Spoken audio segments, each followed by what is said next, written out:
Halo semuanya, saya Ayu. Kembali lagi di video pembelajar.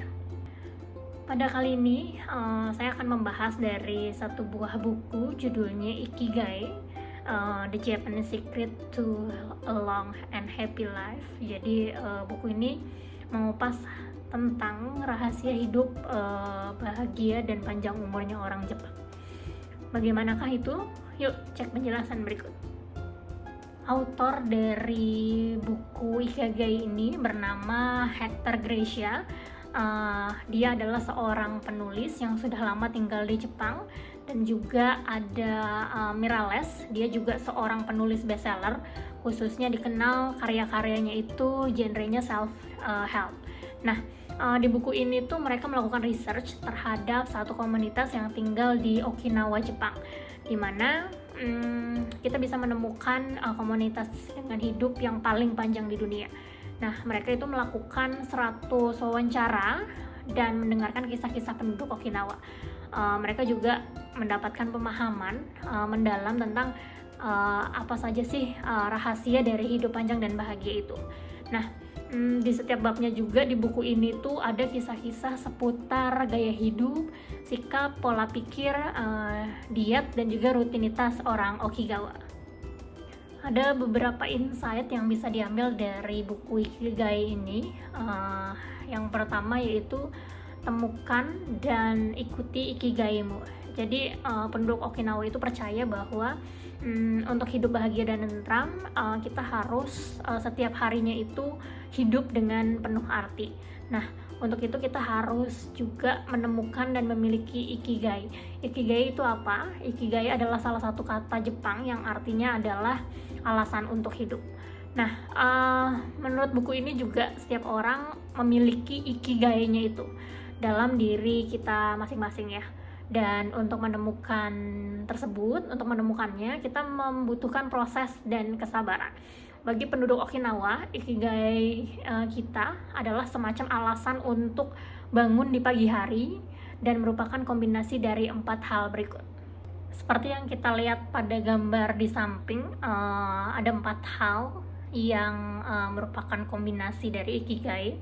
Yang pertama adalah passion, mission, vocation, dan profession.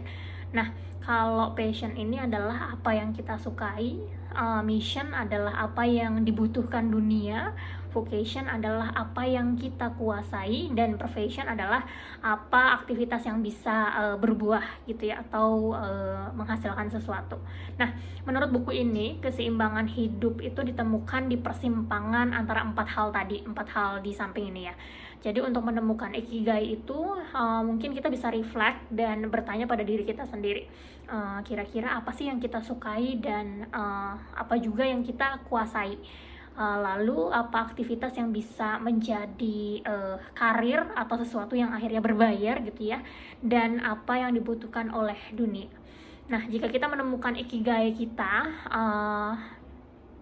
akhirnya kita bisa menjalani hari-hari kita dengan harmonis.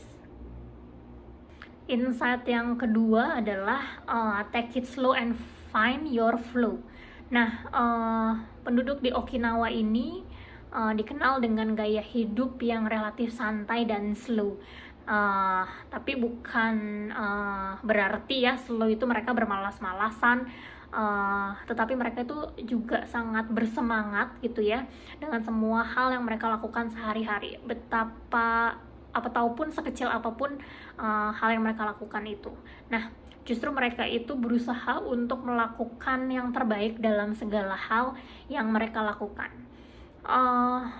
Karena sudah menemukan Ikigai tadi yang sudah kita sempat jelaskan di awal ya, penduduk Okinawa itu jarang sekali merasa tertekan atau stres gitu ya, dan mereka tuh bisa menikmati semua hal yang mereka lakukan. Misalnya mereka merayakan waktu-waktu free yang mereka miliki dengan bahagia gitu ya. Bahkan kesenangan-kesenangan kecil dalam hidup mereka juga nikmati itu. Mereka percaya bahwa kita harus hidup untuk hari ini dan memiliki mindset yang sangat terbuka. Nah, zaman sekarang ini kita sering banget terjebak dalam apa ya, kehidupan yang bikin stres, uh, anger, marah gitu dan lain sebagainya. Dan mungkin juga kita lupa untuk take it slow dan think dan berpikir gitu ya. Hal ini tuh entah karena teknologi atau sosmed juga, sehingga banyak distraksi yang kita apa ya, kita alami gitu yang berasal dari luar sana. Nah, walaupun slowing down di era sekarang ini memang itu nggak gampang gitu ya, tapi ternyata dengan kita take it slow, slowing down itu kita bisa membawa kebahagiaan yang lebih besar. Lalu selanjutnya dari penduduk Okinawa juga ini ya, kita mendapat inspirasi ketika kita diajak untuk mencari momen dari flow itu sendiri. Nah, sebanyak mungkin dalam hidup, apa sih yang dimaksud dengan flow di sini? Nah, hal ini tuh bisa dicapai ketika kita itu lagi sepenuhnya tekun dan fokus pada suatu aktivitas. Dan segala sesuatu tuh akhirnya kalau kita tekun kan mengalir begitu saja gitu, sampai-sampai kita ngerasa di luar sana tuh nggak ada yang lebih penting dari hal yang sedang kita kerjakan saat itu. Nah, ketika kita ada di state ini, kita dinamakan tuh kita bisa mencapai kinerja, dan pasti kita akan merasa senang untuk melakukan hal yang sedang kita lakukan tersebut. Nah, dengan flow ini kita merasa ada rasa semangat baru gitu ya, rasa hidup yang lebih damai di diri kita sendiri, dan sepenuhnya juga kita berada di momen yang right now, yang saat itu juga, sampai-sampai kita nggak kepikiran masa lalu kita seperti apa kemarin atau gimana masa depan. Jadi kita hanya mikirin masa kini, masa sekarang, dan masa kini gitu, masa kini dan masa sekarang. Nah, biasanya ini bisa dicapai kalau kita itu nggak ada distraction dari luar sama sekali gitu, kayak tadi either sosial media atau lain sebagainya tadi, dan kita hanya fokus pada satu hal tersebut.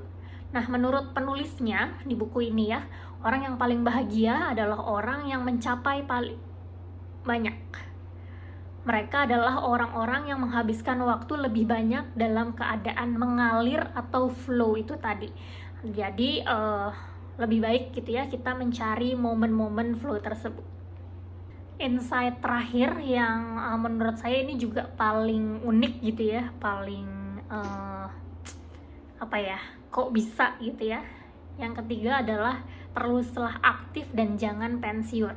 Nah, denger insight-nya aja kayaknya kok nggak pensiun gitu ya. Jadi orang-orang di Okinawa ini nggak pernah berhenti bergerak. Nah, bergerak ini bukan cuman ya aktivitas berolahraga keras gitu yang sampai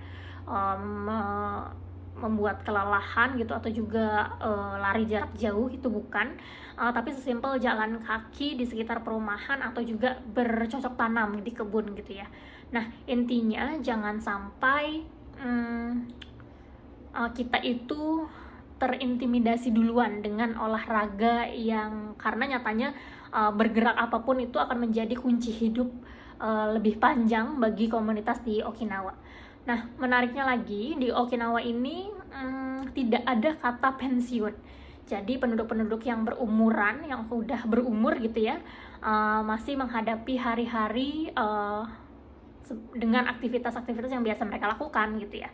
Jadi semua orang di sana itu dengan adanya aktivitas atau terus beraktivitas itu merasa dibutuhkan, merasa penting, dan merasa juga berkontribusi kepada sesama dan negaranya. Nah, karena itu bisa dibilang hidup mereka jauh lebih panjang daripada orang lain.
Terima kasih teman-teman sudah menonton video ini sampai habis. Sampai bertemu di video selanjutnya.